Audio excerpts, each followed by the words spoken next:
Hi and welcome to another reflection video. This time it's about things that have happened the last couple of weeks.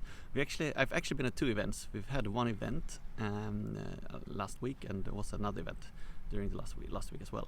One was Grow Invest, which was super successful, I would say. Like small, it was of course a lot more restricted, max 50 people and broadcasts. I'll link to the videos as well here, because that's one of the things I'll talk about.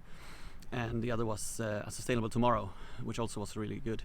I took part by being at one of the mine parks. We had like smaller hubs at our mine parks, and watched it there, but also talked about it on location. So it was a good, definitely new ways of doing events. But that's not what I'm going to talk about today.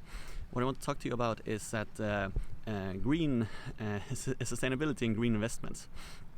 And but both of these events kind of showed me was that I was a little bit worried before when COVID came, that now it will be all focused on like business back to normal and getting like the economy to work, and that the environment actually would be not prioritized.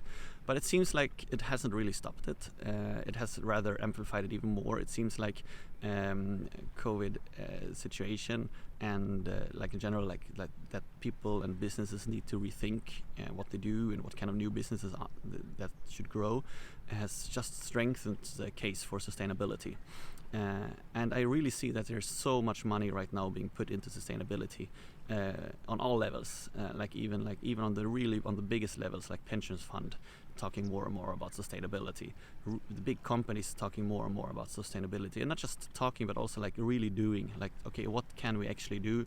And of course they're not doing everything they can yet, but they're definitely not afraid of asking tough questions and trying to take steps in those right directions.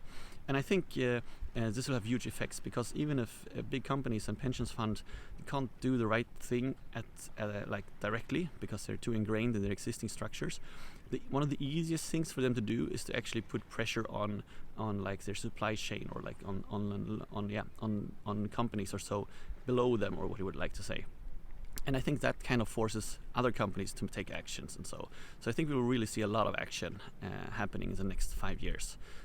Which makes me very hopeful, and it's also quite clear that it's definitely in the corporate and money side where the action and where the kind of change happens. Like not so much really on the political side. There's rather the other way. It seems like, or maybe not the other way, but it seems like a little bit of a standstill. Definitely not moving as fast as on the some business side. So yeah, that makes me really hopeful, and I think we will get through this climate crisis as well.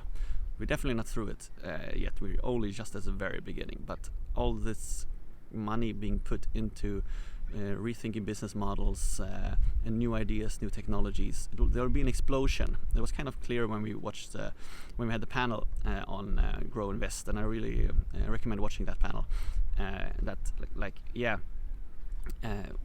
New business models will explode, and there might even be a bubble. As there was a tech bubble, there might be a sustainability bubble, that sustainability companies will be overvalued, but we're definitely not there yet. That will take a couple more years, but it might actually happen because there's so much money being shifted in those directions. There's still challenges. One of the things we talked about in that panel was that it's really hard for both funds, venture funds and others, to evaluate a sustainability company, and we'll definitely change there. So if you're thinking about doing investments in sustainability, you should definitely not use your old metrics. You should go with you should explore new metrics. How do you actually measure that? How do you determine if a sustainability company will be successful or not? It's not with old metrics. There are definitely new metrics there, which will determine that. And the person finding those metrics will definitely make a lot of good for the environment, and also will make a lot of money, I would actually say. So yeah, my thoughts about sustainability and investments. Take care.